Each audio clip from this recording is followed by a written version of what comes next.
आज इस मंच पर आए हुए समाजवादी पार्टी के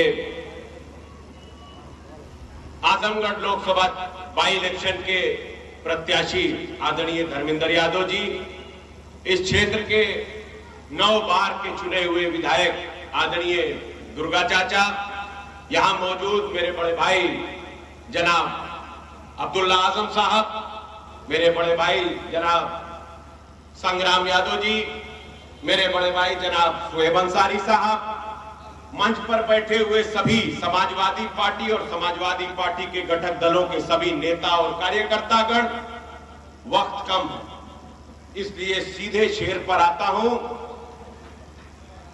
कि इस मुल्क की तामीर में हम भी हैं बराबर के शरीक, अगर दरो दीवार तुम हो तो बुनियाद है हम।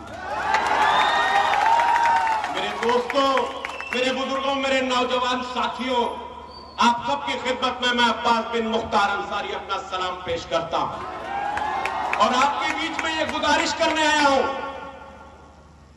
कि वक्त तो और आता रहेगा, मगर इस बार एहसास दिलाने की बारी है। यह आजमगढ़ की वो सरजमीन है जिसने हमेशा इस बात का एहसास कराया है कि ये कल भी सांप्रदायिक मनोवादी, सांप्रदायिक संविधान विरोधी ताकतों के खिलाफ खड़ा था और आज भी खड़ा है।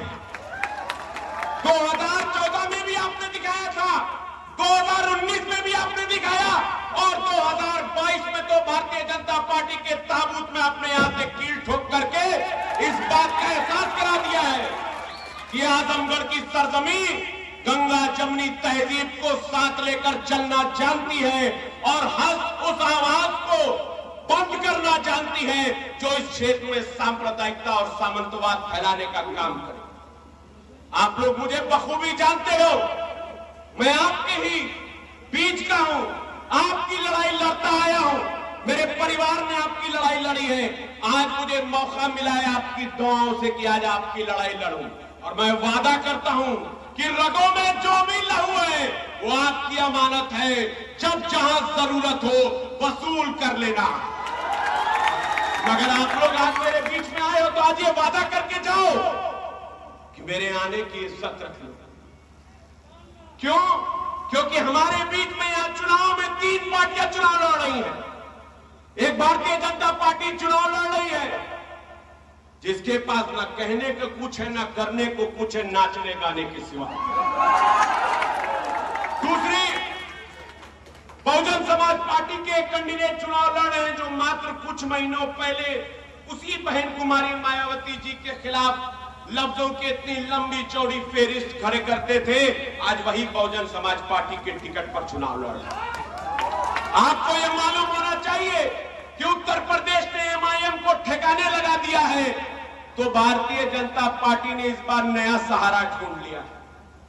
इस बार हाथी पे चढ़ करके कोशिश है आपके वोट को बांटने की।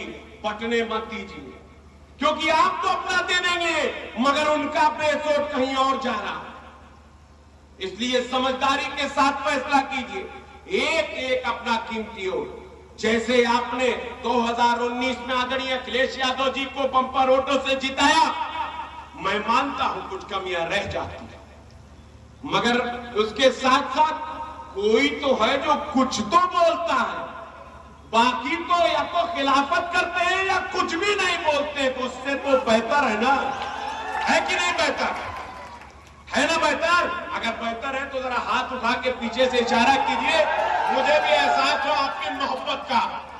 यहां दूर से चल के अब्दुल्ला आजम भाई आए हैं, बहुत तकलीफें झेली हैं। मैं तो मजबूर हूं कि वो तकलीफें आप सब इतना देख चुके, उतना मैं झेल चुका हूं कि अब तो उसके बारे में जिक्र करना भी बेकार लगता है। अब तो बात यह हो गई है कि वो तो आदत सी हो गई है।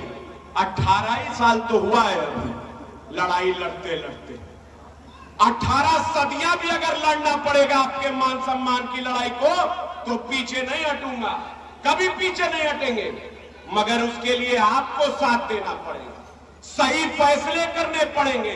और आज सही फैसला यही है कि उत्तर प्रदेश में 2 सीटों पर बाई इलेक्शन है और इस बाई इलेक्शन में पाए हुए वोट से 2024 में होने वाले चुनाव का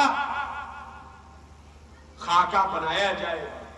बहुजन समाज पार्टी का रेड कार्ड उसी हिसाब से तैयार होगा तो भारतीय जनता पार्टी का मैनिफेस्टो उसी हिसाब से तैयार होगा।